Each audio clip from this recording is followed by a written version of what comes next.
Welcome back. In this clip we will take a look how we can render our ocean surface. But first, let's take a quick look at the flipbook. I always recommend doing flipbooks before rendering, because it's a quick and efficient way to check if your timing and speed is fine. That's not only limited to ocean stuff, also for particle simulation, smoke, rigid bodies. It's always good to do a flipbook first, so you can judge really quick if your settings are fine. Perhaps in this area here the turbulence is a bit fast, but I think especially in the distance there it works pretty fine, otherwise we won't see any effect. To generate a flipbook, just use this little flipbook icon in the bottom left corner. Next we need to set up a few more things before we can start render. First, let's drop down one more light. I would recommend a distance light just to get some more definition here. So let's drop down a distance light mimicking the sun.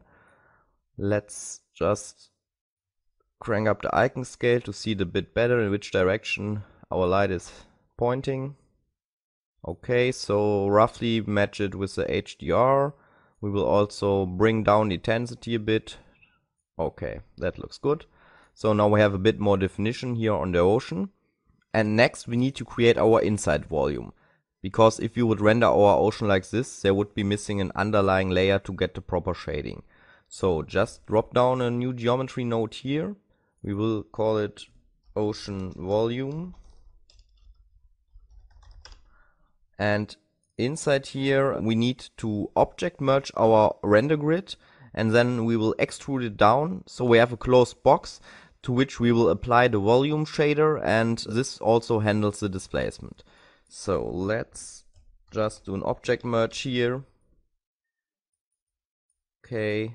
And merge in our ocean surface render grid. Okay, and as you can see here it's intersecting now, but as I mentioned the displacement will also affect this volume. So extrude volume, really handy node to just extrude a grid or a one-sided surface. That's fine, so let's say -10 meters should be good. Okay, the ocean volume now is set up. One more thing to check if the render flag is correct here. No, it isn't. So let's just here set the render flag with a control click. That means that always this object here will get rendered, regardless where your display flag is set.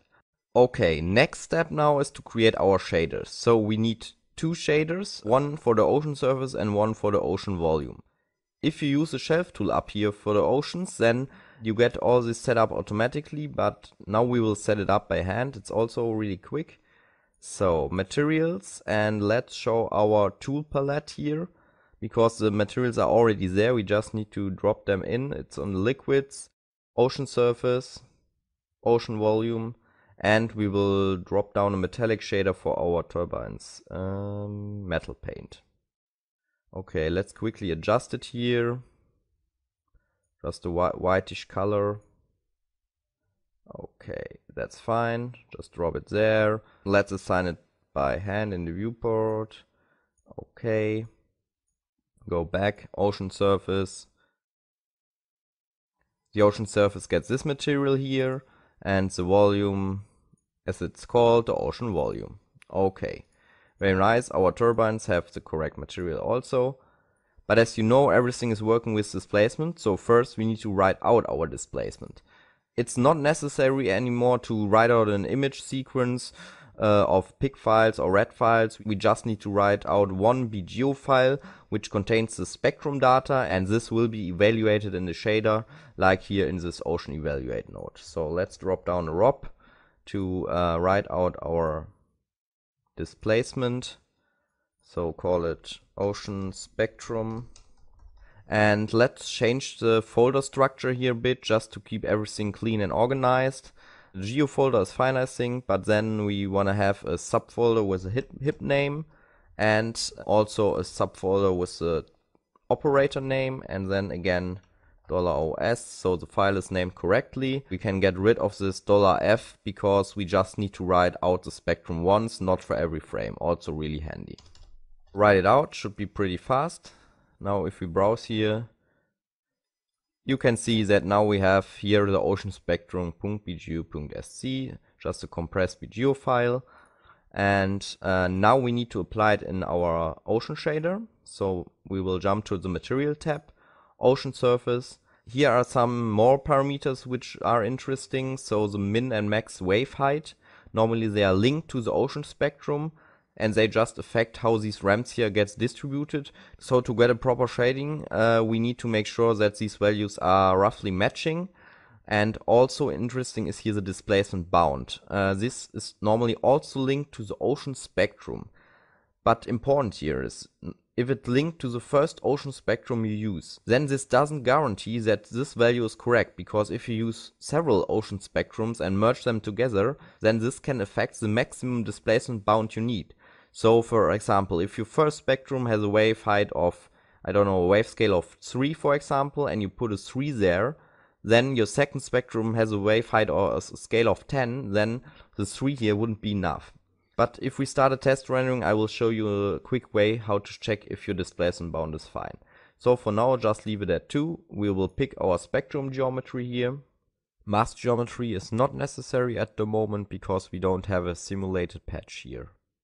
We will also tick on here add bump to ray trace displacement. It will add the finest details just with bump and not true displacement. That's more efficient and it's not necessary to set the shading quality really high. Also the ocean volume needs a displacement, so let's just do a parameter reference. Copy parameter and paste copied relative reference. Okay, that's fine. Here's also displacement bound, so let's also link these two here. Otherwise we can leave the settings as they are for a first test rendering. Okay, just let's make sure that these values here are a bit higher because we introduced some really big waves. So we tweaked the settings that are important on the ocean shader for now. In a later module we will take a more detailed look at other parameters. Let's jump into the render view, but before we start our rendering, let's create a mantra out node here. Mantra, drop it down and just change here to physically based rendering, and we will lower the max ray samples to get a faster preview. Another thing we want to activate is on the statistics tab here, don't capture verbose level 3 and alphas type progress. That just gives us some more render log stuff so we can check if our displacement bound is fine. Let's just hit the render button to see a first quick render. As it starts rendering in the console, you will also see the render logs. As you can see here, that's exactly what I mentioned. It looks like the displacement bound is not enough. So we need to set it higher. Okay, let's jump back to our shader, ocean surface, displacement, and let's just crank it up here to let's say 8. And it will re-render. Now you see also this output log here. Ocean surface was displayed 13 units and bounds are set to 2. Let's see if 8 is enough. Sometimes you can go below this value just to save some resources. If you don't see any artifacts here, you should be good.